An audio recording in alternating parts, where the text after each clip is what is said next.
Humingi ng dagdag na pondo ang Commission on Elections para sa 2026 Barangay and Sangguniang Kabataan Elections. Nais rin ng komisyon na madagdagan pa ang mga sektor na kasama sa local absentee voting. Yan ang ulat ni Mel Las Moras. Para mas mapataas pa ang voter turnout sa bansa, binigyang diin ng Commission on Elections na napapanahon na para palawigin ang mga sektor na sakop ng local absentee voting.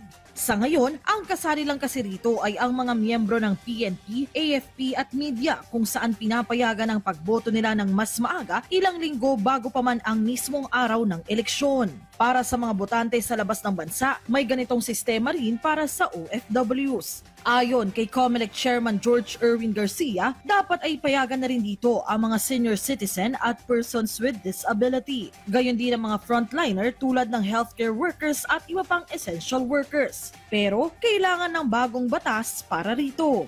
Yung mga nakatatanda, maaari yung iba dyan ay maunahan noong mga regular na botante. So nababaliwala rin po yung early voting hours. Samantalang kung pabobotohin natin yung nakatatanda, may kapansanan ng isang linggo bago mag-eleksyon. Bakit po ang ating mga overseas Filipinos pinapaboto natin na maaga?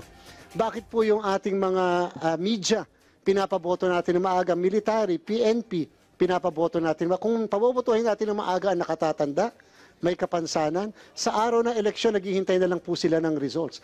Sinabi ito ni Garcia sa kanyang pagharap sa deliberasyon ng House Committee on Appropriations ukol sa kanilang panukalang pondo para sa susunod na taon. Sa ilalim ng 2026 National Expenditure Program, higit 11.8 billion pesos ang proposed budget para sa COMELEC. Pero gate ng ahensya, kulang ito at kailangan pa ng dagdag pondo para sa 2026 Barangay and Sangguniang Kabataan Elections.